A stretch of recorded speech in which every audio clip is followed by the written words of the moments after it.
Hello, I'm Ron Wirtz, editor of the Fed Gazette, here to tell you about self-employment in the 9th District, the cover story of our January issue.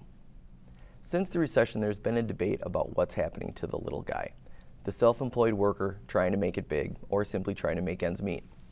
There are plenty of anecdotes, but the overall trend can be tricky to read.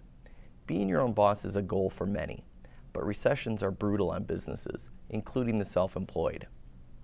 When jobs are hard to find, however, self-employment is a common way for jobless folks to earn some money. Unfortunately, available data is not very comprehensive or timely, with the most recent data going only through 2009 or 2010. I'll run you through a series of data snapshots that mostly suggest self-employment has declined since the start of the recession, but there are a lot of caveats, and I'll brief you on some of those as well. The self-employed are all around us, and they outnumber all other businesses by a large margin. Minnesota has about 360,000 so-called non-employer firms, someone working solo with no employees. That's almost 2.5 times the number of other businesses. But recessions are bad for business, and that includes the self-employed. From 2007 through 2009, the number of non-employer firms in district states dropped between 2 and 6%, the blue bars on this chart. Revenues at non-employer firms, shown here in the black barbells, were hit even harder. Along with being dated, IRS figures also can't account for those that either underreport their self-employment income or fail to file any income tax return. So it's useful to look at other measures of self-employment.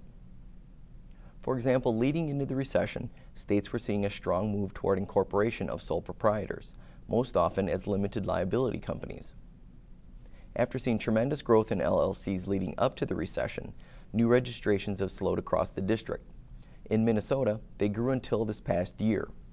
In Wisconsin, LLC registrations have declined noticeably since 2006, and the total number still operating at year's end has leveled off after straight-line growth leading up to the recession.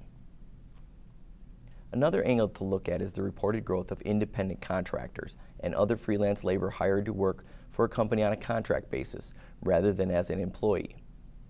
Such work can be the basis of a career or serve as a temporary fill-in job. While many believe that independent contracting is growing, there are not any rigorous counts.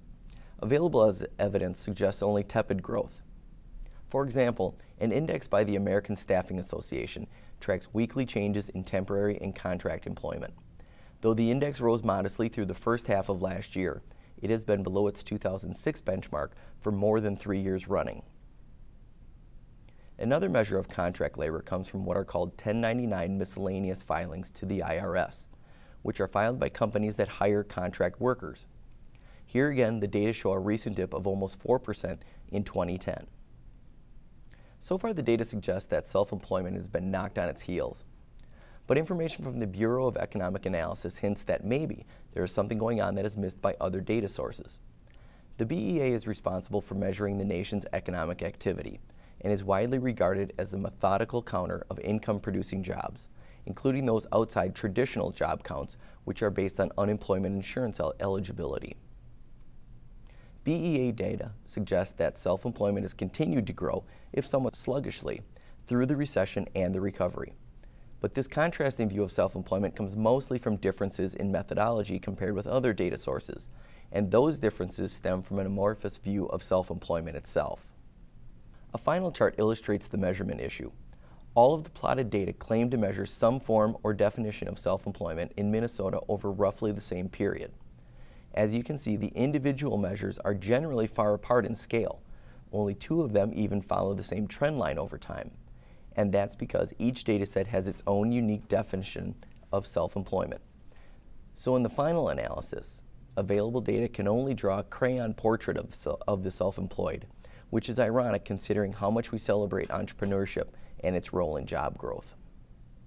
For additional data and much more discussion about trends in self-employment in the 9th District, see the nearby January issue of the Fed Gazette, where you'll also find articles on the solar industry, closed basin flooding in the Dakotas and Minnesota, and the Minneapolis Fed's economic forecast for the coming year. Thanks for watching.